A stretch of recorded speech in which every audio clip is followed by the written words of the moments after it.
Panorama bíblico, entonces, clase número 4, vamos a estar revisando los libros poéticos y los libros proféticos. Ya son dos secciones muy importantes, muy, digamos, de mucha inspiración. Son libros muy citados también en el Nuevo Testamento. Ya, el libro de los Salmos, junto con el libro de Deuteronomio, son los libros que el Señor Jesús más citó. Podríamos decir sus libros preferidos del Antiguo Testamento. Ya se cita mucho Salmos, se cita mucho también el libro de Deuteronomio, que lo revisamos la semana anterior. Y vamos a ver el día de hoy estos 4 puntos. Ya vamos a ver un poco de poesía hebrea, ya de lo que es la poesía hebrea, de las características que tiene, de las clases de poesía que existen, que dan a luz los diferentes libros poéticos que tenemos en la Biblia. Cuando nos referimos a libros poéticos, nos referimos a Job, Salmos, Proverbios, Eclesiastés y Cantar de los Cantares. Ya son los 5 libros poéticos que tenemos en la Escritura. Y luego vamos a revisar rápidamente los 5 bosquejos ya de cada uno de estos libros. Luego vamos a ir a la profecía, vamos a hablar un poco de la profecía del Antiguo Testamento, los distintos periodos que hay en la profecía, la ubicación temporal de los profetas. Vamos a ver que coincide el periodo de los reyes con el periodo de los profetas, y algunos profetas fueron enviados particular y específicamente a un rey. Y luego vamos a mirar los bosquejos. Ya, ojalá nos quede en tiempo, vamos a pasar rapidito por cada uno de ellos porque son varios libros. Los profetas menores son 12 ya libros de los profetas menores que hay que revisar. Ya, como siempre, les recuerdo que pueden hacer sus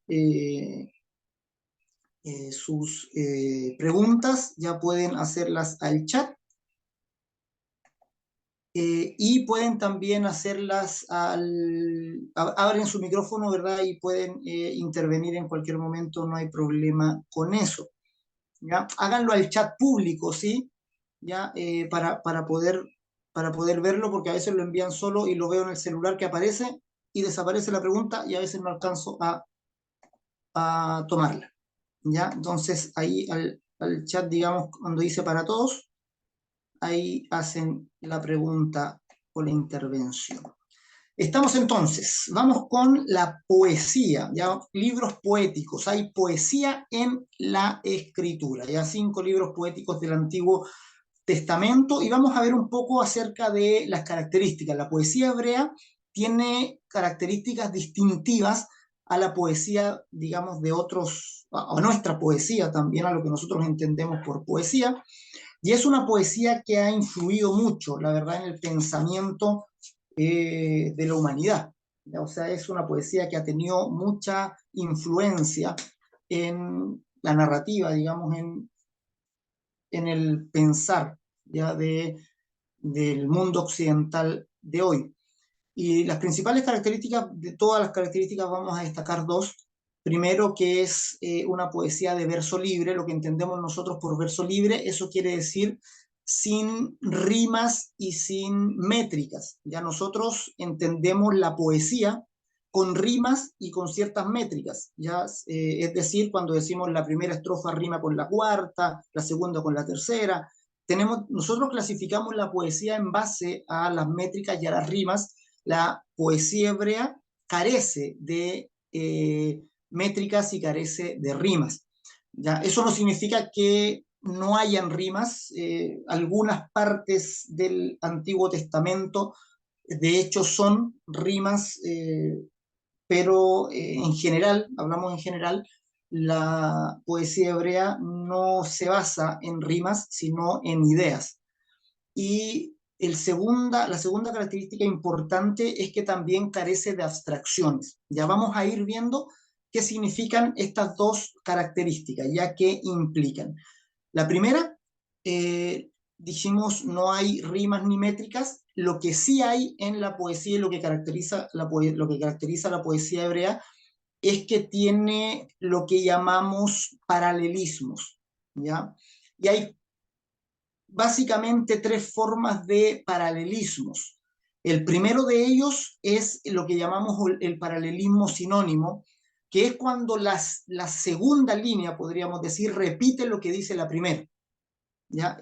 La poesía hebrea, como les dije, tiende a resaltar la idea más que la rima, más que la fonética, trata de seducir por la idea, ¿ya? Y por eso también es muy fácil de traducir la poesía hebrea.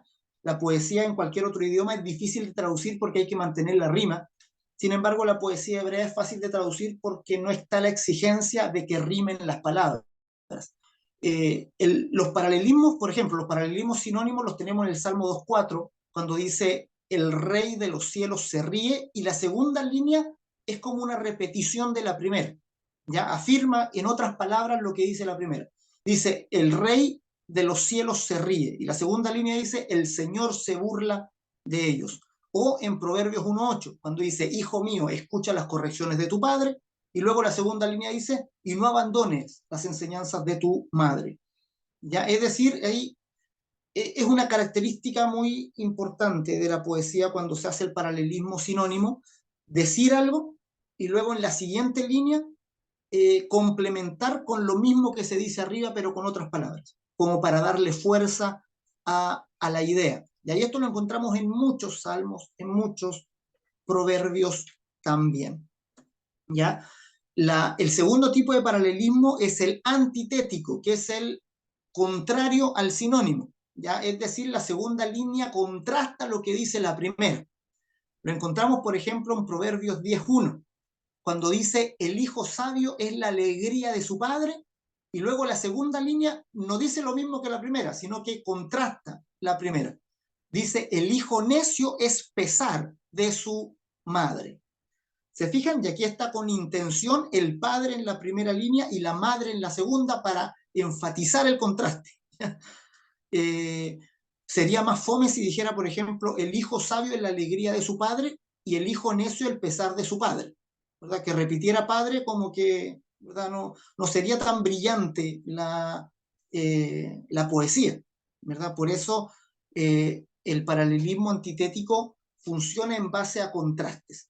Proverbio 17, por ejemplo, la memoria de los justos es una bendición. Ya, eso dice la primera línea. Y la segunda contrasta a la primera, es el negativo de la primera. Pero la fama de los malvados será pasto de los gusanos. ¿Ya? Entonces, esta es la característica de la poesía hebrea, el paralelismo. Primero, paralelismo sinónimo, donde la segunda línea dice lo mismo que la primera en otras palabras. Segundo, el antitético que contrasta a la primera. Y en tercer lugar, el sintético o progresivo, donde la segunda línea complementa a lo que dice la primera. ¿Ya? No dice lo mismo, dice otra cosa, pero que ayuda a cerrar la idea.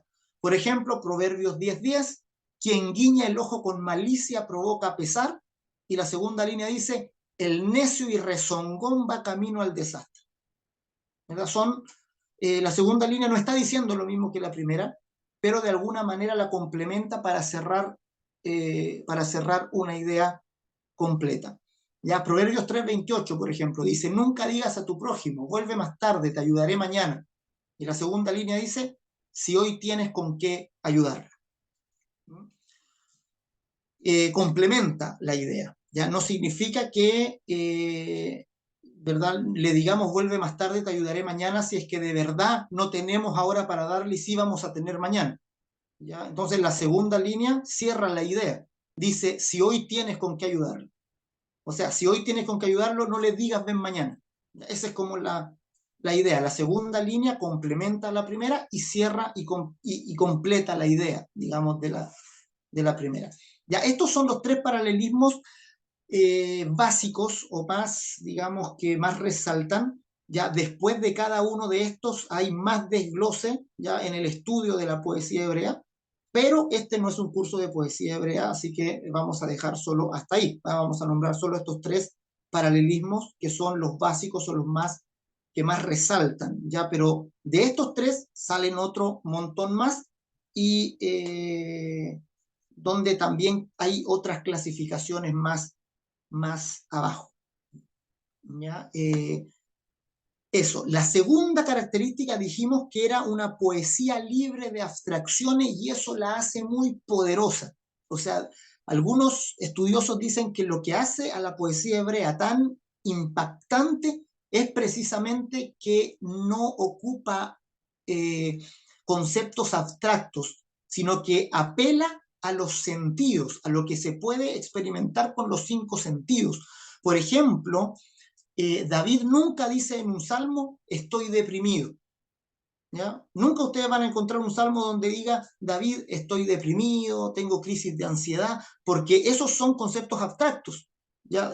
Tener depresión, ¿verdad? Es, digamos, un aspecto médico, digamos, pero es abstracto. No se sabe que, digamos, cuando uno dice estoy deprimido, no se especifica lo que se siente. ¿Ya? La poesía hebrea enfatiza el sentido, lo que se siente, ¿ya? Y por eso es tan potente, ¿ya? Aquí les puse una cita de un libro que es La Introducción al Antiguo Testamento de Clyde, y dice lo siguiente, dice, para expresar la desesperación humana, por ejemplo, el salmista habla de las sensaciones que la caracterizan. Y, por ejemplo, lo que dice el Salmo es, mi garganta se ha secado, han desfallecido mis ojos, estoy hundido en cieno profundo. Entonces, lo que hace David es expresar cómo él siente ya las sensaciones que tiene. No solo dice estoy en depresión, sino que él dice mi garganta se seca, no puedo cerrar los ojos, estoy como hundido en un pantano. Eso es lo que dice. ¿Verdad? Y al expresarlo de esa manera le da mucha fuerza a la poesía. Cuando ustedes leen salmos, proverbios, captan muy bien la sensación de quien está escribiendo. En Job, por ejemplo, en vez de decir tengo terror de la oscuridad o tengo terror de la noche, simplemente Job dice se estremecen mis huesos. ¿Verdad? Entonces, cuando él dice se estremecen mis huesos, ya apela a una sensación, ¿verdad? Se me eriza el pelo, dice, ¿verdad? Estoy en un silencio de muerte. Él expresa lo que puede percibir con los sentidos. Y eso también es una característica muy especial de la poesía hebrea y lo que gobierna un poco estos 5 libros que tenemos en el Antiguo Testamento. ¿Ya? Eso nos ayuda un poco cuando leamos, ¿ya? Para poder distinguir un poco, ¿ya? Vamos a leer Salmo y vamos a decir, mira, ahí hay un paralelismo sinónimo, ahí hay un paralelismo antitético, ¿ya? Y vamos a poder ver también ya cómo esta poesía apela a los 5 sentidos. Clases de poesía hebrea, básicamente hay 4, ya tipos, ya clasificaciones de la poesía hebrea. En primer lugar, la poesía lírica, que los encontramos en salmos principalmente y fragmentos de los históricos. Esto es la poesía que está hecha para ser cantada. Los salmos es un himnario, básicamente. Entonces, incluso aparece, en algunos salmos aparecen algunas instrucciones de cómo debe ser tocado. ¿Ya? Y dice, hay instrucciones, digamos, como para el que va a tocar la música. Entonces, la poesía lírica la encontramos principalmente en salmos, también en algunas secciones de los históricos. La segunda es la poesía gnómica, que viene de gnosis, de conocimiento, que la encontramos en Proverbios, en partes de Eclesiastés y también algunos aforismos en otros libros, principalmente Proverbios. Proverbios es una poesía de conocimiento, ¿ya? De la gnosis, ya gnómica. Tercer lugar, poesía dramática, que la encontramos en Job y en Cantares, ¿ya? Donde encontramos distintos poemas como que tienen la intención de contar una historia que nos deje que nos deje alguna enseñanza. ¿Ya? Entonces, por ejemplo, Job es un poema didáctico, es un poema que nos enseña algo que nos quiere comunicar, algún tipo de conocimiento, algún tipo, digamos, de ¿cómo se dice esto? De moraleja, ¿ya? Y Cantares, que es un poema amoroso. En cuarto lugar, la poesía elegíaca, que la encontramos en Lamentaciones, ¿ya? Es principalmente poesía donde se expresa un sentimiento muy fuerte, muy profundo, ¿ya? Y se da a conocer ya mediante el poema. Ya lamentaciones y otras endechas se le llamaba cuando se habla de maldiciones y todo esto. En los libros proféticos también encontramos, va harto de eso. Ya estas son las clases ya de poesía que podemos encontrar en el Antiguo Testamento. Segundo lugar, vamos a ir a los bosquejos. Ya el libro de Job es el primer libro poético que encontramos en la Biblia, que es un libro extremadamente largo para la historia que cuenta. ¿Ya? No sé si se habían dado cuenta, ¿verdad? Pero la mayoría puede contar la historia de Job ¿verdad? En menos de un minuto, yo creo. ¿Ya? Sin embargo, es un libro que tiene 42 capítulos, o sea, es de la misma extensión que el libro de Éxodo, por ejemplo, ¿ya? O de similar extensión al libro de Éxodo. Entonces es un libro de muy largo, ya muy largo. Tiene un prólogo muy corto, si ustedes se fijan ahí, el prólogo es de 2 capítulos y el epílogo es de 1 capítulo, ¿ya? Todo lo que pasa al medio, que son 39 capítulos completos, es de pura discusión de Job con sus amigos. eh, yo tengo una teoría de por qué el libro es tan largo. ¿Ya? Para mí, según mi propia mirada, el libro de Job es digamos, es como una muestra de alguien que pasa de la ley a la gracia, de alguien que pasa de vivir bajo la ley a vivir bajo la gracia. ¿Ya? Y esos 39 capítulos nos muestran cuánto nos cuesta, ¿ya? Dejar de sentirnos justos para aceptar la gracia de Dios. Ya Job está defendiéndose una y otra vez tras el embate de sus amigos no hacen tampoco un buen trabajo, porque lo que hacen es tratar de defender a Dios, diciéndole, mira Job, ya arrepiéntete de más que pecaste, pero lo ponen como un enemigo frente a Dios, lo ponen como un enemigo frente a aquel que se supone está trayendo toda esta maldición. ¿Ya? Pero son 39 capítulos donde hay 3 ciclos de discusiones, ¿ya? Donde habla un amigo, luego habla otro, habla uno, Job se defiende, habla el otro, Job se defiende, habla el tercero, Job se defiende. Cierra un ciclo, del 3 al 14 el primer ciclo. Luego un segundo ciclo de discusión del 15 al 21 y un tercer ciclo de discusión del 22 al 41. ¿Ya? Finalmente, el último amigo que habla es un amigo que aparece de pronto, que no había aparecido antes, es un cuarto amigo que aparece, que es el que tiene, a mi modo de entender, la posición más sabia de todas, y que finalmente quizá alumbra a Job para que pueda tener este encuentro con Dios que tiene en el epílogo. En el epílogo Dios mismo habla, Dios le da a conocer a Job, digamos, quién es él, y quién es también Job en posición con respecto a Dios, y Job se arrepiente de lo que ha dicho en todas las 3 ciclos de discusiones anteriores, y ahora vive una vida nueva. Y ahí en esta vida nueva es prosperado nuevamente, y nos narra este poema la transformación de Job. ¿Ya? Lo importante es lo que Job trata de decirnos, ¿ya? Lo que trata de, digamos, de mostrarnos ya como una persona que pasa desde la ley a la gracia de Jesucristo. ¿Ya? Aquí no hay que pelear tanto algunos cristianos luchan mucho por tratar de defender la historicidad de algunos libros, eh, que quizá a veces son peleas un poco medio sin sentido, ya porque haya existido o no realmente Job, quizá no es lo más importante, sino el mensaje que quiere transmitirnos. ¿Ya? Entonces algunos dicen que Job fue una historia real, otros dicen que Job es un poema, ya que armado intencionalmente para mostrarnos un mensaje y el tema del dolor y del sufrimiento, el tema del mal, finalmente.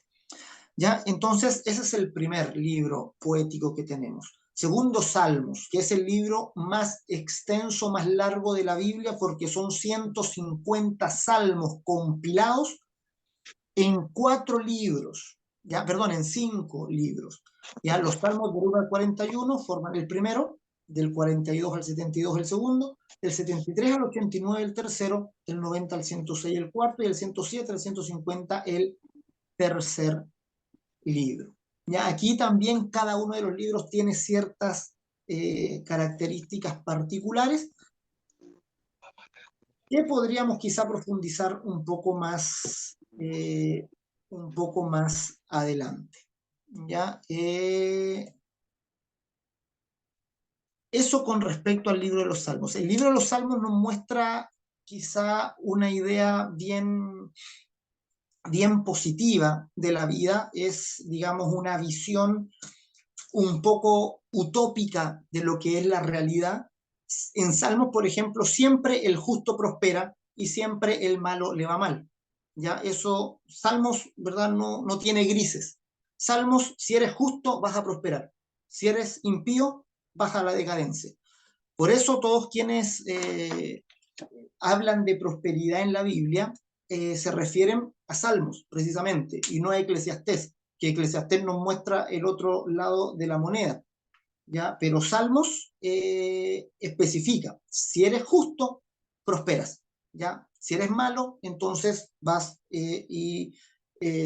a la ruina, digámoslo de alguna manera. ¿Ya? Entonces, Salmos, digamos, es una composición muy brillante, con mucha luz, con mucha esperanza al justo, ¿ya? Y también con mucha, digamos, una mala expectativa para aquel que hace mal. ¿Ya? Proverbios es un libro de instrucción, primeramente, como lo dicen los primeros capítulos, habla siempre al hijo, ya es como un padre instruyendo a su hijo, y consta de diversas partes, de diversas frases, usa mucho fraseología, llamando la atención, haciendo comparaciones con la naturaleza, ¿ya? Y la verdad es que hacer un bosquejo es difícil, pero aquí aparece, ¿verdad?, un intento de bosquejo, primero sabiduría contra la necedad, se personifica en Proverbios la sabiduría como alguien que clama, que habla, que sale, que quiere darse a conocer, que se muestra, digamos, que llama a los simples, dice Proverbios, es decir, llama a aquellos que no tienen sabiduría para convencerlos de alguna manera.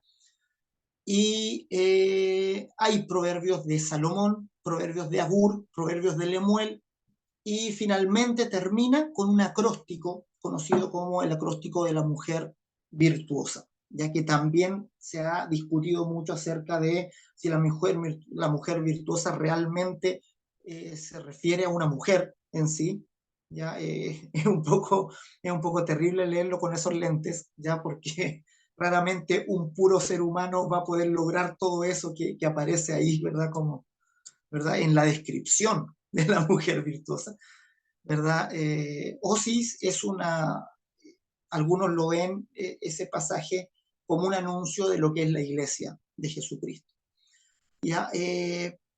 Pero ese es el libro de Proverbios, ya es un intento de instrucción.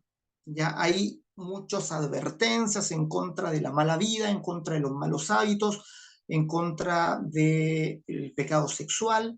Hay un montón de advertencias en contra de una vida, digamos, bajo el pecado, y también una invitación a abrazar la sabiduría por sobre todas las cosas. Búscala más que el oro, dice, más que la plata, más que todas las cosas adquiere sabiduría. Y ahí el último libro es Eclesiastés, y Eclesiastés, como les dije anteriormente, es un complemento de Salmos. Ya si en Salmos al bueno siempre le va bien y al malo siempre le va mal, en Eclesiastés nos muestra un poco la vanidad del mundo. Y el mismo predicador, ya que es el que escribe Eclesiastés, que se dice a sí mismo el predicador en el libro, él habla de la vanidad de la vida y de la vanidad de aquellos buenos que no les va bien y de aquellos malos que prosperan. Entonces él dice, esto es vanidad, ¿verdad? Es decir, es algo que no tiene sentido. Y Eclesiastés está lleno de un humo, ya de una neblina de pesimismo, de de sinsentido. Eclesiastés está puesto en la escritura para mostrarnos el sinsentido de la vida. ¿Ya? Es decir, ¿se acuerdan que algo hablamos de repente cuando tuvimos una serie que se llamó Algo Nuevo Bajo el Sol? Y lo sacamos precisamente de Eclesiastés. Que Eclesiastés es el que dice, mira, nada nuevo hay bajo el sol. ¿Ya? Aquí bajo el sol todo es sinsentido, es un vano agarrar el viento, y es, digamos, un panorama bien negativo. En el epílogo dice, el fin del hombre está en respetar los mandamientos de Dios, en hacer lo que Él dice, y es lo que te queda, ya finalmente. Es decir, mira, siendo que nada tiene sentido acá, lo que te queda es agarrarte de lo que Dios dice, ¿ya? Que quizás es lo único que podría tener algún tipo de sentido en esta vida, ¿ya? Entonces, podríamos hablar de la vanidad de lo mundano, ya que es el mensaje principal de Eclesiastes. Y ahí terminamos, ya con el cantar de los cantares. Ya el cantar de los cantares también lo podemos ver en tres, digamos, pensar en tres partes. Primero, el encuentro de Salomón con la Sulamita. Ya es un poema de amor, poema romántico, eh, ¿verdad? Es un poema que comienza muy romántico, se vuelve hasta erótico en cierto punto de la narración, ya donde dos novios se encuentran, se describe el amorío entre ambos, la atracción entre los dos, cómo uno admira al otro, el otro a su contraparte. Se habla de las bodas, ya se habla de este encuentro, esta unión, y luego en el capítulo 5 aparece el drama, ya el drama de la separación, ya que nos muestra que el amor también trae esto también, esta otra cara del dolor y del sufrimiento. Ya aparece, la Sulamita canta que su amado iba a entrar por la puerta, que ella finalmente primero tiene como una renuencia a abrirle, finalmente va y cuando abre su amado ya no está. ¿Ya? Y ahí está el drama de la separación. ¿Ya? Ella sale a buscarlo por las calles, la golpean los guardias de la ciudad, está en todo un caos porque no encuentra a su amado, no sabe dónde está.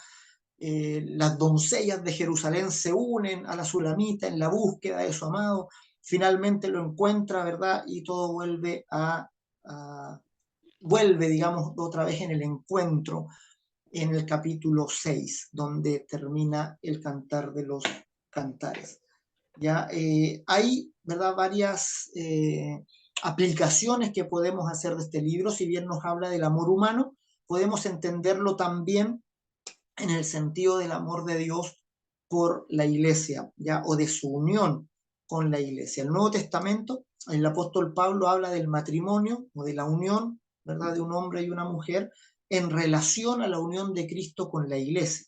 ¿Ya? Entonces, eso hace que podamos ver Cantar de los Cantares finalmente también espiritualmente como esa atracción, ¿ya? Esa unión y ese sufrimiento que existe también porque actualmente la iglesia de alguna manera está aún físicamente separada de su Señor, ¿ya? Y sufre, ¿ya? Mientras espera al amado, mientras su amado viene y eso, ¿verdad? Hay varias canciones también que están ahí inspiradas en el cantar de los cantares. Es un libro muy, muy lindo de leer, ya de mirar. Ahí los románticos pueden sacar algunas frases. Hay otras que están pasadas de moda, ya no se pueden usar, ya no le digas, ¿verdad? Le dice, tu nariz es como la torre de marfil, ¿verdad? Y eso ya como que no, ¿verdad? Tu pelo como una manada de cabras, le dice. Eso ya como que no suena muy romántico al día de hoy, ya, pero en ese tiempo sí, quizá era, no, en una parte le dice, a la yegua del carro del faraón te compararé, le dice. Entonces, como que ya eso sí que ya no corre para el día de, no se les vaya a ocurrir decirle así a su esposa que ahora suena mal. ¿Ya? Pero en ese tiempo seguramente eran piropos muy, ¿verdad? Muy, muy buenos. Eso con respecto a los libros a los libros poéticos y a los 5 libros poéticos que tenemos. Pasamos luego entonces a los proféticos, ¿ya? A la sección de libros proféticos de la Escritura, ¿ya? Y aquí podemos pensar que la profecía comienza con Moisés. Ya vamos a decir que comienza con Moisés. Ya si están tomando nota ahí, pongan a Moisés, pero en el sentido de que él fue un profeta, lo dice Deuteronomio. Ya Deuteronomio, ustedes saben que termina anunciando a un nuevo profeta que ha de venir. Y dice, profeta como tú le levantaré al pueblo, a él deben oír. ¿Ya? Esa es la profecía que se da en el libro de Deuteronomio para hablar de un profeta que va a venir, que Israel lo conoce como el profeta escatológico. Entonces, si están tomando nota, ya noten, Moisés podría considerarse el primer profeta en el sentido de que él recibe las palabras de Dios y las da a conocer al pueblo. Un profeta, un nabim, acuérdense que en la separación judía de la escritura estaban, ¿verdad? La Torá, que era la ley, los Nabim, que eran los profetas, y los Ketubim, que eran los escritos. ¿Ya? El Nabim, el profeta, es aquel que habla de parte de Dios, aquel que trae la palabra de Dios. ¿Ya? Esa era como la función del profeta, ¿ya? El que habla con la autoridad de Dios. Y en ese sentido Moisés habló con la autoridad de Dios porque él hablaba con Dios. ¿Ya? Él iba al tabernáculo, Dios le hablaba y él daba a conocer al pueblo lo que Dios decía. Y por eso el Deuteronomio dice, profeta te levantaré, después de ti, dice un profeta como tú, le levantaré al pueblo, y a él deben oír haciendo alusión a la venida de Cristo. Ese es el profeta escatológico que todos esperaban en el pueblo de Israel. ¿Ya? Ahora, aparte de la figura de Moisés, el profetismo como tal en Israel comienza con Samuel. ¿Ya? Por eso les dije, Moisés es podríamos decir, una excepción a esta regla.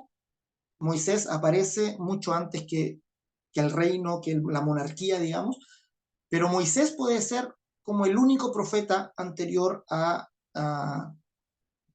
Samuel. Con Samuel comienza el periodo, digamos, profético en sí de Israel. Algunos estudiosos han dicho el movimiento profético de Israel nace y muere con los reyes.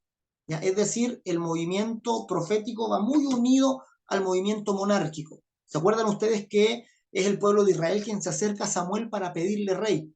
Y ellos tratan de convencer a Samuel que le levante un rey porque querían un rey como las naciones que estaban alrededor. Y se resiste Samuel, les dice, no, mira, un rey la verdad no les conviene porque va a hacer esto y esto y esto y esto otro, pero ellos insisten. Y cuando se levanta la monarquía con Saúl, es cuando ya empezamos a ver también a los profetas. Y los primeros profetas que aparecen son el mismo Samuel y Natán. Ya Natán se recuerdan que es el profeta que está con David, que le dice a David, le da a conocer el pecado de David con Betsabé. Y se acuerdan que lo toma como por trampa, le cuenta una historia de una persona que tenía muchas ovejas y que ve a su vecino que tenía una sola y se la quita y hace que David diga, ¿quién es ese malvado? Debe morir. Y ahí Natán le dice, ese eres tú. ¿Ya? ¿Por qué? Porque teniendo tanta mujer disponible, le había quitado la única que tenía Urías, el Eteo, y la tomó para él. ¿Ya? Y luego se aseguró de que Urías muriera en la batalla. Ya ustedes conocen ahí la historia. ¿Ya? Entonces Natán es el profeta que acompaña a David y Samuel es quien comienza con las escuelas de profetas o con la compañía de profetas, que eran un grupo itinerante, se entiende, se cree que eran grupos extáticos, se llaman, es decir, grupos que buscaban inspiración un poco mística, ya eran grupos místicos, ya buscaban un poco este trance de que Dios le hablara. Y lo vemos, por ejemplo, aquí en Primera de Samuel, cuando Samuel levanta a Saúl. Ya cuando Saúl va a ser el primer rey, eh, Samuel le da ciertas instrucciones cuando va a ungirlo como rey, y le dice, en Samuel, 1 Samuel 10:5, le dice, después de esto llegarás al collado de Dios donde está la guarnición de los filisteos, y cuando entres allá en la ciudad encontrarás una compañía de profetas que descienden del lugar alto, y delante de ellos salterio, pandero, flauta y arpa, y ellos profetizando.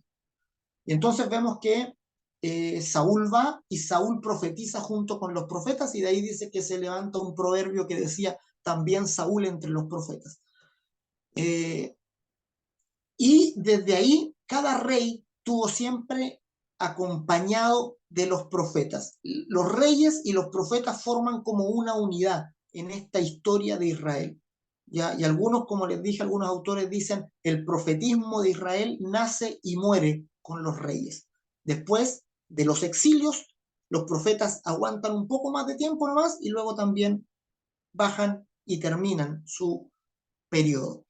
¿Ya? Y ahí, después, cuando el último profeta, que es Malaquías, termina su profecía, tenemos 400 años de silencio antes que venga Juan el Bautista. Y Malaquías termina profetizando precisamente a Juan el Bautista como la voz que clama en el desierto.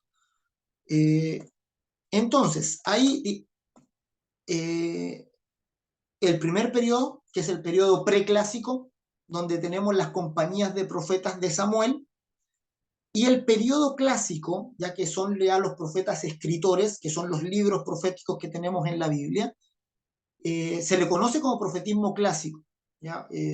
El periodo donde los profetas escriben, ya algunos le llaman el periodo canónico, también que es donde los profetas, aparte de profetizar, escriben sus profecías, y entonces ya nos queda esa palabra que ellos recibieron para la posteridad. ¿Ya? Esta compañía de profetas un poco eran como aprendices ya para escuchar la voz de Dios, para dar a conocer la voluntad de Dios al pueblo. Pero estos profetas escritores ya ponen por escrita la profecía y ya queda, como les digo, para un poco fundar la historia de Israel. Y los podemos dividir en profetas antes del exilio, profetas que vivieron el exilio y profetas después del exilio. Vamos a ver quiénes son quiénes acá en esta línea de tiempo. Ya, esta línea es la que les mostré anteriormente, ya que estaba en un Excel, ahora la pasé como foto aquí a la presentación. ¿Ya? Y el periodo de los profetas escritores parte cuando el reino se divide. ¿Ya? Acá tenemos la división del reino después de Salomón. Hay un periodo que se llama del Reino Unido, donde está Saúl, luego está David y luego está su hijo Salomón. Esos tres reyes constituyen el Reino Unido. Después de Salomón, se recuerdan ustedes que viene Roboam, ¿ya? Pero Roboam, ¿verdad? Comete un error terrible porque ya Salomón tenía descontento al pueblo por la construcción del templo. Había puesto mucha carga ya sobre el pueblo, mucha carga en cuanto a impuestos, en cuanto a trabajo forzado, y el pueblo con Roboam quiere un respiro, con el hijo de Salomón. Y entonces ellos le piden que suelte un poco las riendas, y ahí sale, ¿verdad?, que Roboam escucha a los viejos que le dicen, oye, eh, con gracia te digamos, dale gracia al pueblo, libéralo un poco de sus tareas, reduce un poco los impuestos. Y escucha a los jóvenes, que los jóvenes le dicen, dale más duro todavía. Y dile, si mi padre les dio con látigo, yo les voy a dar con escorpiones. Y Roboam dice que escucha a los jóvenes y desobedece a los más viejos y más sabios, y le dice estas palabras a Israel. Israel toman a otro que no viene de la línea de David, a Jeroboam, y lo constituyen y lo nombran rey, y ahí el reino se divide. ¿Ya? Y en el norte quedan 10 tribus llamadas Israel, que aquí están los reyes de Israel en la parte de abajito, reyes del norte, y en el sur queda el reino de Judá, que se llamó de Judá porque la tribu de Judá completa estaba, más la media tribu de Manasés, que también le acompañó. Que la tribu de Manasés se divide en dos. Entonces, el reino del sur, los reyes están aquí arriba, ya comenzando con Roboam y todo para acá, ¿verdad? Ya les dije en clases pasadas que los reyes del norte fueron todos malos, todos estos que aparecen aquí, todos malos, ninguno se salvó. Y en el reino del sur hubieron reyes buenos y reyes malos. Aquí la altura del cuadradito depende de si fueron buenos o malos. Ya los más buenos tienen un cuadrado más alto, los más malos tienen un cuadrado más chiquitito. Por ejemplo, estos malos de ahí, Azarías, Atalía, Acaz, que está ahí, o Manasés, y otros reyes muy buenos como Asa, Josafat, Joás, Amasías, Usías, eh, ¿verdad? Más adelante tenemos a Josías, ¿ya? También reyes muy buenos. Entonces, fíjense que aquí comienzan a actuar los profetas. Y algunos profetas sabemos muy bien el tiempo donde profetizaron y otros nos cuesta mucho ubicar temporalmente dónde están, digamos. Joel, por ejemplo, hay algunos que dicen que profetizó con Josafat y por eso yo lo dejé ahí y aparece como uno de los primeros en la línea de tiempo. Pero hay otros que dicen que Joel está describiendo él habla de una plaga de langostas, y hay algunos que dicen que él está describiendo el exilio, y por tanto habría que poner a Joel acá, después, digamos, en la siguiente diapositiva, aquí, ¿ya? Después del exilio babilónico. Sin embargo, ahí las posiciones están divididas. La verdad es que con lo que sale en el libro no es posible determinar cuál fue el tiempo. No se sabe si Joel está profetizando de una guerra anterior o del exilio en sí. Así que es muy complicado a algunos profetas saber cuándo profetizaron, ¿ya? Si Joel efectivamente sirvió a Josafat, entonces es uno de los primeros ya temporalmente en estar aquí en la lista, junto con Abdías, que se sabe que sirvió a Joás, y Elías y Eliseo. ¿Ya? Elías y Eliseo son uno de los primeros también, pero en el reino del norte. ¿Ya? Ellos estaban, Elías y Eliseo, en el reino del norte. Y eran profetas que no estaban asociados al rey, es decir, no servían en la corte del rey, sino que eran profetas que vivían sus vidas, a veces los mandaban a llamar, a veces eran perseguidos por los reyes, ¿ya? Pero como acá los reyes eran todos malos, ya Elías y Eliseo tuvieron mucha dificultad en su trato con los reyes. Ya se recuerdan ustedes que una vez fueron a matar a Eliseo, perdón, ya, y rodearon su casa, los huestes de Joacás, creo que era, que lo fue a matar, ya, y que ahí Jesse, ¿se acuerdan ustedes que ora para que abra los ojos y Jesse puede ver ahí a Dios protegiéndolos? Pero tuvieron los reyes mucha persecución eh, con los reyes malos. Abdías, Eliseo, tenemos a Jonás también con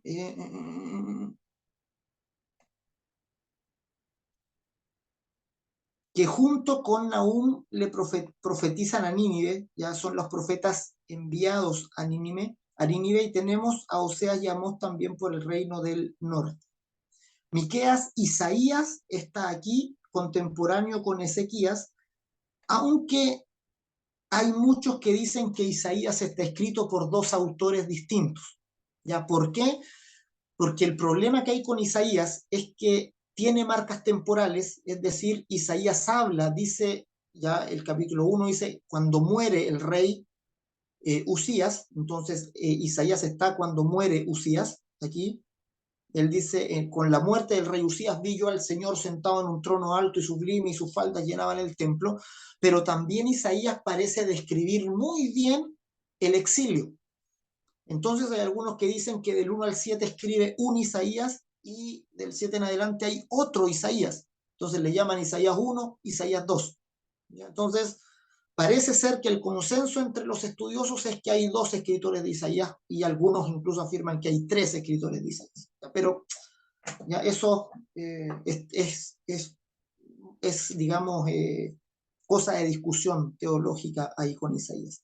Ya, yo puse un solo Isaías, y ahí lo coloqué ahí con la marca temporal de Usías que aparece ahí. Ya, Nahum, que también, ¿verdad?, es enviado a Nínive, y empezamos a acercarnos cada vez más a la deportación babilónica. Aquí Asiria invade al pueblo del norte y el pueblo del norte cae en el 722 a.C. Y Asiria lleva en cautiverio al pueblo del norte. Desaparece de esa manera Israel y las 10 tribus se pierden. Se forma Samaria y estas 10 tribus que están en el norte se pierden y se funden con los gentiles. ¿Ya? Y por eso desaparece Israel y aparece Samaria. ¿Ya? Se forma Samaria. La capital del reino del norte era Samaria. Eh, el reino del sur sobrevive cerca de 100 años más, y aquí empiezan a aparecer Sofonías, Habacuc y Jeremías. Jeremías experimenta el exilio. A él se lo llevan al exilio. Y aquí están los profetas del exilio. Aquí está Jeremías, está Ezequiel, está Daniel. ¿Ya? Daniel es un muchacho cuando ocurre el exilio, y recuerden ustedes que lo llevan a la corte de Nabucodonosor para ser entrenado, y ahí es donde junto con sus amigos se resisten a comer la comida del rey, ¿verdad? Y pasa todo eso, pero finalmente Daniel queda trabajando para Babilonia y luego para los reinos que vienen a continuación, ¿ya? Para el imperio persa. Aquí hay 70 años de exilio y es la oración de Daniel. ¿Ya? Daniel lee al profeta Zacarías y entonces se da cuenta de que de que tiene que durar solo 70 años el exilio, y hay entonces una reacción de parte de Daniel de ir donde el rey, de presentarle su problema, y el rey persa, ya Ciro, los deja volver. ¿Ya? Aquí ocurre ya cuando el imperio persa entra y le gana al imperio babilónico. Y aquí se producen las guerras médicas, donde el imperio persa, de los griegos con los persas. Los griegos con los persas son las guerras médicas.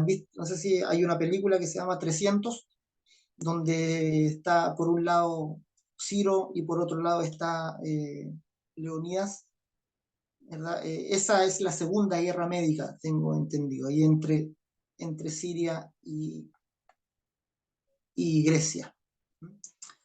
Y luego están los tres profetas del retorno, tres profetas de la restauración, que son Ageo, Zacarías y Malaquías, que son los tres que vivieron el exilio y que ahora están profetizando en el retorno, en el regreso.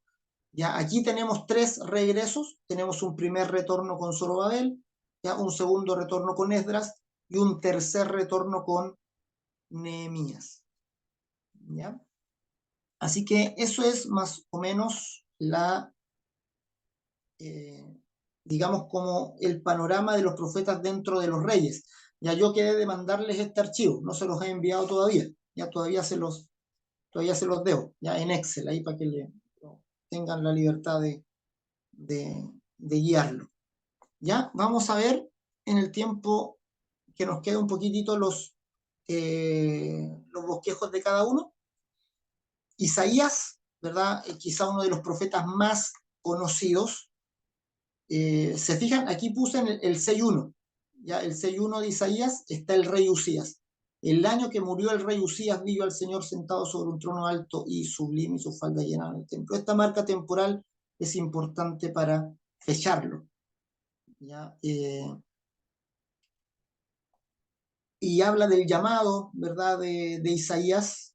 Él ve al Señor, es enviado por el Señor, y tiene mucha profecía con respecto al Mesías. Ya es un profeta mesiánico, donde ve del 40, principalmente del 40 en adelante, el futuro glorioso de Israel.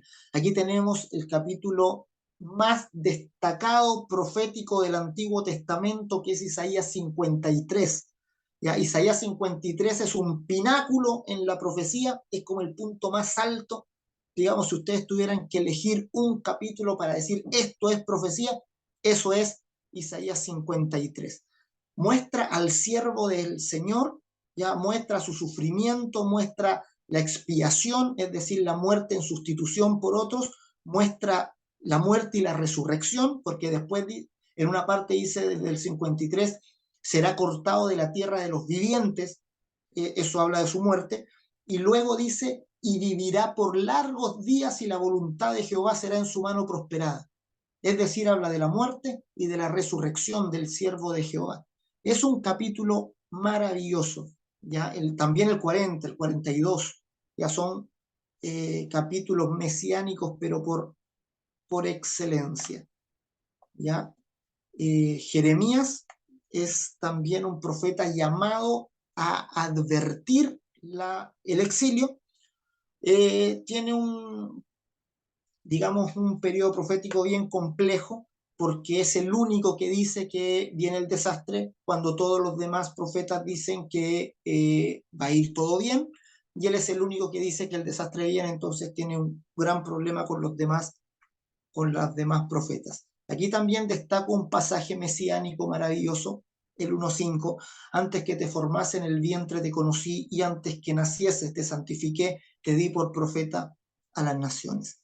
¿Verdad? Yo entiendo, ese verso no habla de Jeremías en sí, sino que habla del Señor Jesús. ¿Ya? Tenemos que ver también, ¿verdad?, la profecía mirando como un anuncio de Cristo, aunque la mayoría de los profetas estaba para denunciar la maldad presente del pueblo de Israel y un poco advertir de las consecuencias que venían, las consecuencias inmediatas. ¿Ya? Sin embargo, la profecía es vista en el Nuevo Testamento más como un anuncio del Mesías que mirarla de esa forma histórica. Lamentaciones, que es también de Jeremías, son 4 los profetas mayores, que son se le llama profetas mayores porque sus libros son más largos, solamente por eso, y son 4 profetas mayores. ¿Ya?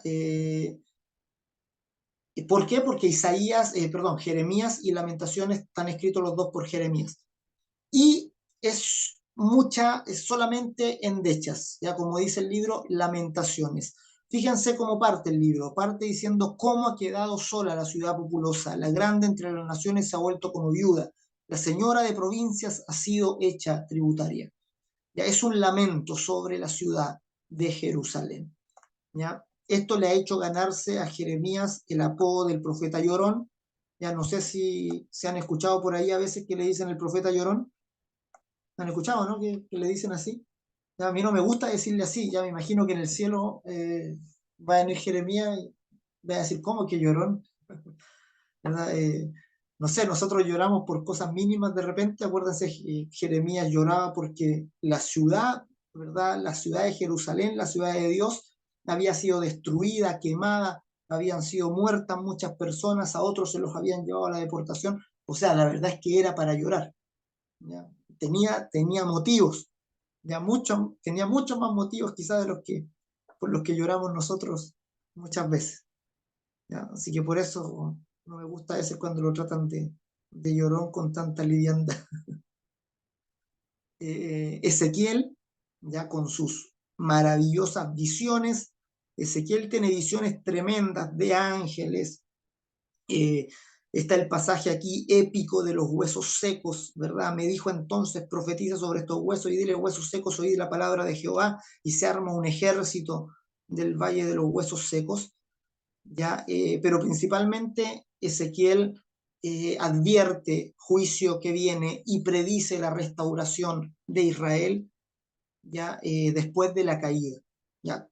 Podríamos decir que la mayoría de los profetas anuncia el desastre y luego anuncia que después del desastre viene la restauración.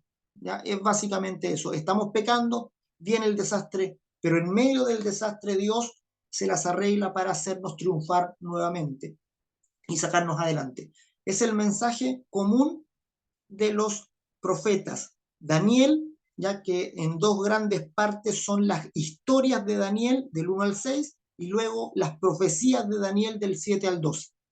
Son historias, los primeros 6 capítulos muy fáciles de leer, son muy...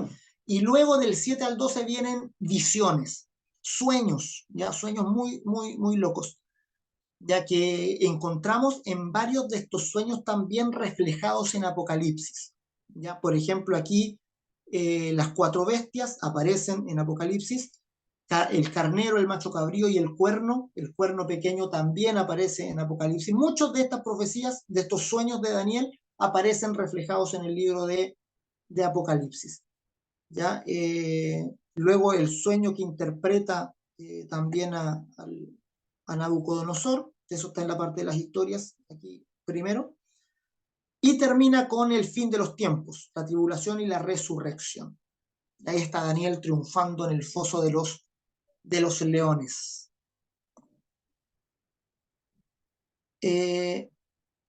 Ahí completamos los profetas mayores, ¿ya? Los libros de los profetas mayores, que son 5, ¿ya? Y luego entramos en los profetas menores, que como les digo no son menores porque sean menos importantes, solamente son menores porque escribieron menos, sus libros son más pequeños. Oseas es una historia pero tremendamente extraña, podríamos decir, donde Dios le manda al profeta a casarse con, eh, con una mujer de la vida que le es infiel, y en esa infidelidad entonces Oseas tiene que perdonarla, amarla, y se refleja en la infidelidad de la esposa de Oseas la infidelidad de Israel también.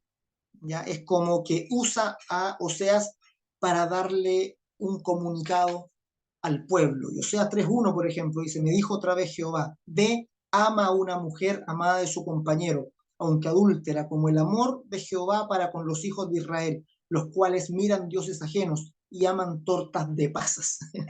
Es decir, se refleja en la misma historia de Oseas, ya de esa historia de infidelidad, un poco la relación entre Dios e Israel. Es un llamado de atención al pueblo de Israel encarnado en la vida de Oseas. Ya esa es una particularidad de los profetas de Israel, encarnaban el mensaje. No solo lo decían, sino que eran ellos mismos el mensaje. Ya Joel. Joel, como les dije antes, muy difícil de fechar, muy difícil de saber dónde ubicarlo, y Joel anuncia una plaga de langostas, ¿ya? Y no se sabe si la plaga de langostas es real o figurada. Ya si ustedes leen Joel, el primer capítulo de Joel, no pueden distinguir si Joel está hablando figuradamente de un ejército extranjero o si de verdad está hablando de una plaga de langostas. ¿Ya? Es difícil de saber porque de verdad las plagas de langostas producen todo eso que Joel está hablando ahí. Ya se destaca en Joel la gran profecía, ¿verdad?, del Espíritu Santo que rescata a Pedro en el Nuevo Testamento, ¿verdad? Joel 2, 28 y 29, después de esto derramaré mi espíritu sobre toda carne y profetizarán vuestros hijos y vuestras hijas, vuestros ancianos soñarán sueños, vuestros jóvenes verán visiones, y también sobre los siervos y sobre las siervas derramaré mi espíritu en aquellos días. ¿Ya? Importantísimo esa profecía de Joel que toma Pedro en su primer, en su primer discurso. Amós. Amós es el profeta que no es profeta. ¿Ya? Es el profeta que es un pastor y un boyero. ¿Ya? Un boyero es el que recoge la caca de los animales. ¿Ya? Y él se presenta a sí mismo diciendo, ¿verdad? Aquí como está en Amós 7, del 14 y 15, dice: entonces respondió Amós y dijo a Amasías: no soy profeta ni hijo de profeta, sino que soy boyero y recojo higos silvestres. Y Jehová me tomó de detrás del ganado y me dijo: ve y profetiza a mi pueblo Israel. Ya es un profeta que profetiza muy poco tiempo a un rey en particular, a Amasías, ya rey, y es solamente eso, ¿verdad? Es un mensaje y luego Amós desaparece nuevamente. También tiene una visión de plaga de langostas, igual que Joel. Eh, tiene visión. Todas estas visiones son bien conocidas. La visión del fuego, la visión de la plomada. Ya había un programa antiguamente, se llamaba La Plomada Divina, ya hablando de esa visión de la plomada de Amós, visión de la cesta de frutas después que se pudre y todo eso, y la visión de la destrucción del templo. el 9. Y finaliza con la promesa de bendición del Mesías que vendrá. Siempre era lo mismo, ¿verdad? Estamos pecando, el pueblo no lo está haciendo bien, viene el juicio, viene un gran juicio y viene también salvación. Se mezclaba un poco la destrucción con la salvación. Abdías, ya también menos conocido, ¿verdad? Que más o menos su tenor es el mismo. Hay orgullo, falta de espíritu fraternal y poder en Edom, ¿verdad? Van a ser humillados, viene el día de Jehová, y aquí comienza a hablarse mucho del día del Señor. Ya estos últimos profetas comienzan a declarar un día que le llaman un día grande y terrible, que es el día del Señor. Ya el día del Señor vendrá, y cada profeta como que añade un poco de descripción a este día del Señor. ¿Ya? Y Abdías nos dice, viene el día del Señor, pero también en el monte de Sión habrá un remanente que se salve, y será santo, y la casa de Jacob recuperará sus posesiones. Eso es Abdías 1:17. Entonces, aunque viene destrucción, hay un remanente que queda en el monte de Sión. Eso es maravilloso, porque en el Nuevo Testamento el autor de Hebreos toma el monte de Sión como una figura de la Nueva Jerusalén. Toma el monte de Sión como para hablar de la habitación de los santos, de los que están en Cristo. Ya los cristianos nos asociamos al monte de Sión. Israel se asocia al monte Sinaí. El apóstol Pablo también hace esta distinción en Gálatas capítulo 4, diciéndonos que está Sión por un lado, Sinaí por un lado, y Sión por el otro. Dice que Sara y Agar, ¿verdad? Agar corresponde a Sinaí y Sara corresponde a Sión. Dice, estas dos mujeres son dos pactos y son dos montes. ¿Ya? Sinaí en Arabia da hijos para esclavitud y, ¿verdad? No habla Gálatas 4 precisamente de Sión, solo habla de Sinaí, pero Hebreos sí habla de Sión, ¿verdad? Como el monte de los creyentes, de los que han puesto su fe en el Hijo de Dios y han recibido salvación. Abdías. Jonás, conocidísimo, quizá uno de los profetas menores más conocidos. Eh, Cuatro partes principales: la desobediencia de Jonás, parte para el otro lado, parte para Tarsis cuando lo mandan a Nínive. Viene una tormenta muy grande, echan a Jonás al mar, el mismo Jonás admite su pecado y dice, mira, bótenme al mar. Ese es el pasaje que puse ahí, el 1:12. Dice, él le respondió, tomadme y echadme al mar, y el mar se os aquietará, porque yo sé que por mi causa ha venido esta gran tempestad sobre vosotros. Hay un paralelo muy grande entre Jonás y cuando Jesús calma la tormenta. Ya podríamos decir que la narración de los evangelios de cuando Jesús calma la tormenta se fundamenta en Jonás. ¿Ya? Es decir, los escritores. Esto algunos piensan que porque se base en otro es mentira o no pasó. ¿Ya? No significa eso. Realmente pasó que Jesús calmó la tormenta. Pero el escritor, cuando está narrando, encuentra un patrón y ese patrón, ¿verdad? Lo enfatiza para que se haga el paralelo entre Jonás y Cristo. Y el mismo Jesús dijo, señal no le será dada sino la señal de Jonás. Es decir, que cuando Jonás es lanzado del barco al abismo, está anunciando la muerte de Cristo, cómo Cristo iba a ir al abismo, iba a ir a la tumba y iba a salvar a los que estaban dentro del barco. Y luego con la resurrección, ¿verdad? Que representa la salida de Jonás a Nínive, salva a los que están en Nínive. Finalmente, Jonás salva cuando entra al agua y cuando sale del agua. Cristo de tal manera también, ¿verdad? Nos salva por su muerte y nos salva por su resurrección. Y es la señal de Jonás 3 días y 3 noches en el vientre del pez, ¿verdad? Lo que se cumple en Cristo finalmente. ¿Ya? Y como les dije, la narración de Jesús cuando calma la tormenta es muy parecida a lo que acontece con Jonás. Ya Jonás durmiendo, Cristo durmiendo, el pánico acá, ¿verdad? Hay un paralelismo muy marcado en esas dos narraciones. Finalmente, el capítulo 4 destacarlo, ya que algunos se quedan con la historia de Jonás solo hasta el capítulo 3, ya de cuando se salva Nínive. Ya recuerden que después que se salva Nínive hay otro capítulo donde Jonás se le destruye la calabacera y se enoja, y entonces Dios tiene que darle también una lección ahí sobre el amor a las almas. ¿Ya? Jonás, acuérdense que era un nacionalista y Nínive es la capital de Asiria. ¿Ya? O sea, eso tengan en mente. Nínive es la capital de los enemigos más acérrimos de Israel. ¿Ya? Y eran muy malos. Se habla de Asiria, ¿verdad? Como gente muy cruel, gente despiadada. Y Nínive es la capital de Siria. Por lo tanto, Jonás no quiere que se salve Nínive, quiere que se destruya por el bien de su propio pueblo. Y es enviado precisamente a Nínive a que sean salvos. Ese es el conflicto de Jonás, que también se hace un paralelo muy grande entre Jonás y la parábola del hijo pródigo. ¿Ya? De hecho, Timothy Keller tiene un libro que se llama El profeta pródigo, que está basado en Jonás. Ya se los recomiendo totalmente. Ya dos libros de Timothy Keller, uno se llama el Dios pródigo y el otro se llama El profeta pródigo. Ya si tienen la oportunidad de leerlos, libros maravillosos, ya que hablan acerca de la gracia de Cristo.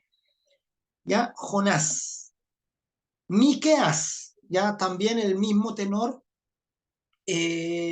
juicio contra Israel y contra Judá, pero también restauración. Hay castigo, pero también a la vez hay misericordia. Y en su visión del futuro, Miqueas ve que las espadas serán transformadas dice, martillarán sus espadas para asadones y sus lanzas para hoces. No alzará espada nación contra nación, ni se ensayarán más para la guerra.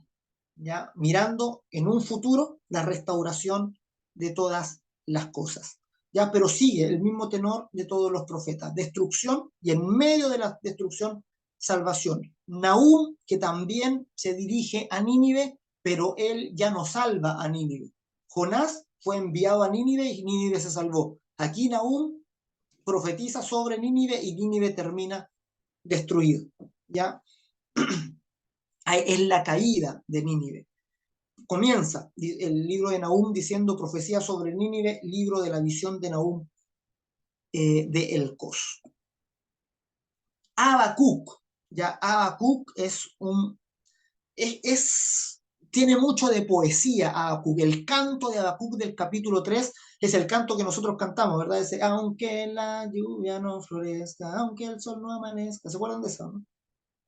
Aunque el color del firmamento sea gris, mi corazón no temerá. Ese es Habacuc. ¿Ya?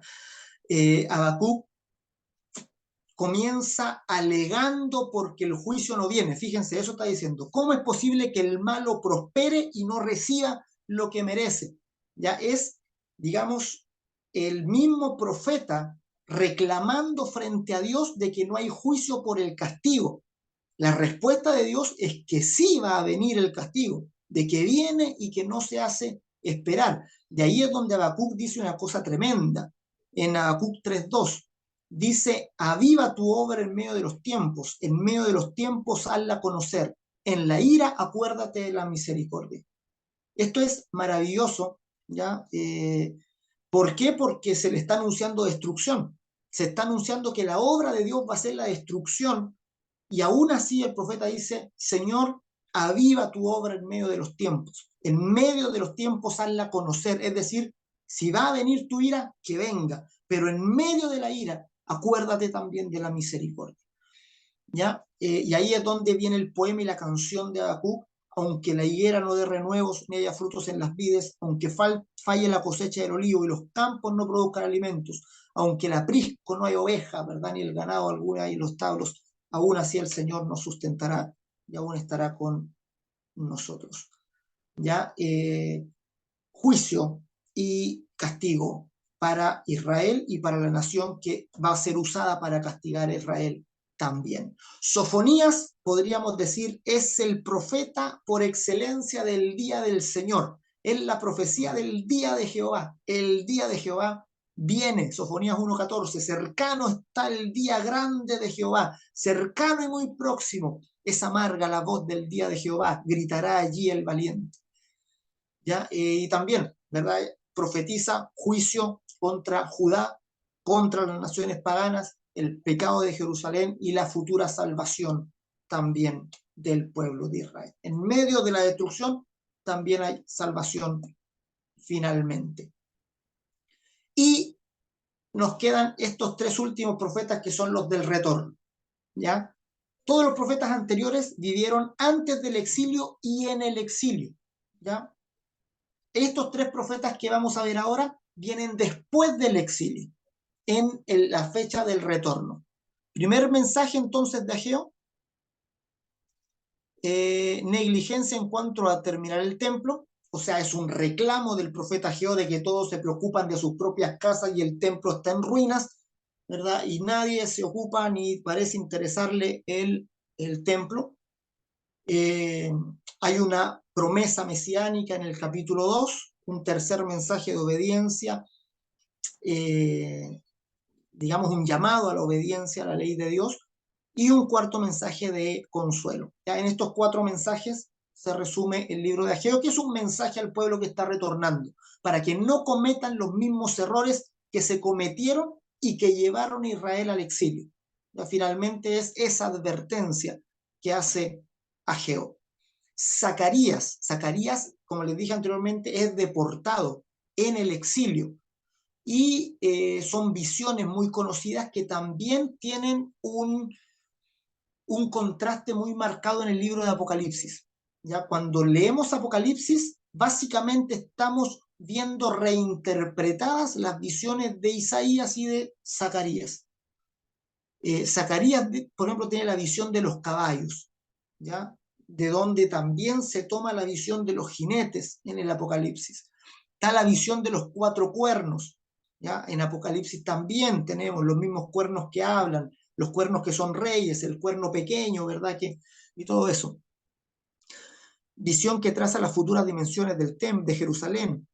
Visión del sumo sacerdote con la túnica sucia. ¿Se acuerdan que también hubo una predicación domingos atrás acerca de eso, de esa visión del sumo sacerdote con ropas inmundas?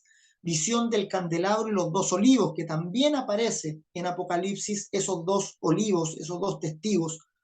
Y en Apocalipsis dice, los dos testigos son los dos olivos, haciendo alusión a la visión de Zacarías. Visión del rollo que vuela, visión del peso de plomo, visión de los vientos, visión de la restauración. ¿Ya? En segundo lugar les habla del problema del ayuno, ¿verdad? Que Dios no se agrada de los ayunos, sino de la obediencia. Y en tercer lugar, la destrucción de las naciones y la liberación finalmente de Israel. ¿Ya? Entonces, el primer profeta del retorno, Malaquías. Aquí estamos en Malaquías, el último libro del Antiguo Testamento. También pecado y apostasía de Israel, denuncia la maldad de Israel, la desobediencia de Israel, y termina con una bendición muy grande para el pueblo de Dios. Hay un contraste que yo quise poner en este verso, Malaquías 4, el primer y el segundo versículo. Fíjense el contraste tan potente que hay entre juicio y salvación. Dice, miren, ya viene el día, ardiente como un horno. Todos los soberbios y todos los malvados serán como paja, y aquel día les prenderá fuego hasta dejarlos sin raíz ni rama, dice el Señor Todopoderoso. O sea, el juicio es terrible, por eso le puse la imagen ahí arriba, así como de Armagedón, así como, ¿verdad? Serán como fuego, se quemarán como paja, no les quedará ni raíz ni nada. Pero, fíjense, esto es maravilloso, pero para ustedes que temen mi nombre, se levantará el sol de justicia, trayendo en sus rayos salud, y ustedes saldrán saltando como becerros bien alimentados. Ya hay un corito que dice saltando, todos saltando como becerros de la manada, ya tomado ahí de la profecía de Malaquías, ¿verdad? Que se cumple finalmente en el Señor Jesús. Entonces, esta profecía, todo este aspecto profético muy abundante en el tiempo de los reyes, finalmente con Malaquías se acalla, ¿ya? Malaquías profetiza de una voz que clama en el desierto para preparar el camino del Señor, y se termina la profecía. Y al terminarse la profecía hay 400 años sin profeta y sin rey, con los reinos en la deportación, aunque en esos 400 años Israel vuelve a tomar el poder por un poco de tiempo de nuevo, ya en el periodo de los macabeos. Sin embargo, se considera que Israel nunca volvió a ser un reino nuevamente. ¿Ya? El imperio griego en esos 400 años es el pináculo de Grecia, ya con Alejandro Magno. Viene el tiempo de los macabeos, de una resistencia, y luego se levanta Roma, y Roma conquista a Grecia, y finalmente Roma prepara el camino para la venida del Mesías. Ya cuando viene Cristo, Roma está, digamos, con el poder casi total sobre toda la región. Roma ha hecho muchos caminos, muchas rutas. Hay cierta paz dentro de los confines de Roma, lo que se llamó la Pax Romana, y eso puso las bases para que la iglesia después pudiera recorrer todo el mundo y pudiera salir con el mensaje del Evangelio, un mensaje que no se iba a quedar en Jerusalén, sino que iba a recorrer todo el mundo completamente. Así que ese es un gran resumen, ya un gran resumen, un gran vistazo panorámico por arriba, un sobrevuelo de lo que son cada uno de los profetas. Ya espero que les sirva quizá como introducción, como que algo le haya quedado ahí como para después seguir investigando sobre cada uno de ellos. Pero como les digo, en esta asignatura la idea es un sobrevuelo sobre la Biblia. Ya mirar a la Biblia, mirar y tener por lo menos los bosquejos de cada uno de los libros para saber de qué van. Ya la profecía, si bien cuando se escribió se pensó solamente en el contexto histórico en que se vivía, ya una advertencia para el tiempo, para ese tiempo, se reinterpreta en el Nuevo Testamento y se encuentran todos los nexos con el Mesías. ¿Ya? Y los escritores del Nuevo Testamento tomaron de los profetas lo que les servía y lo incluían para validar a Cristo como el cumplimiento de todas esas profecías. Ya, por ejemplo, cuando Lucas narra que Jesús va a Egipto, dice, como está escrito en los profetas, de Egipto llamé a mi hijo. Entonces, uno cuando lee eso en los profetas, se está refiriendo al pueblo de Israel, cuando va a Egipto. Pero Lucas, que escribe el Nuevo Testamento, dice, esta profecía, si bien históricamente se cumplió en el pueblo de Israel, porque efectivamente Israel fue a Egipto y fue llamado por Dios a Egipto, ahora se está cumpliendo plenamente en Cristo Jesús. Y en Cristo se cumple cuando Jesús fue de niño a Egipto, escapando, digamos, de Herodes, entonces ahí se cumple lo que está escrito, de Egipto llamé a mi hijo. Y vemos, Mateo principalmente es el que más puentes hace con los profetas, diciendo a cada paso, porque está escrito en los profetas, ¿verdad? Tanto. Y Jesús hizo esto para que se cumpliera lo que está escrito en los profetas. Esto. Entonces, de la misma manera, los profetas delinearon la vía de Jesús. Los que estudian ahí hablan de un montón de profecías cumplidas en la persona de Cristo. Cuando Jesús está en la cruz, por ejemplo, y dice, tengo sed, ya está cumpliendo una profecía. Entonces, hay muchas profecías cumplidas en Cristo, tanto de los poéticos como de los proféticos. Ya recuerden que los judíos no hacían esa división entre poéticos y proféticos que nosotros sí hacemos. Para ellos era profecía, la mayoría, y algunos lo colocaban en los escritos, ya en los que tuvimos. Así que eso, mis amados, ya se nos fue la hora, hay que pasar muy rápido, como les digo, de un libro a otro, y nos encontramos entonces próximo jueves. No sé si hay preguntas o dudas o algo, o si está bien. ¿Ya? No sé si te entendió algo tan rápido. Eh, Próxima semana entonces comenzamos con el Nuevo Testamento.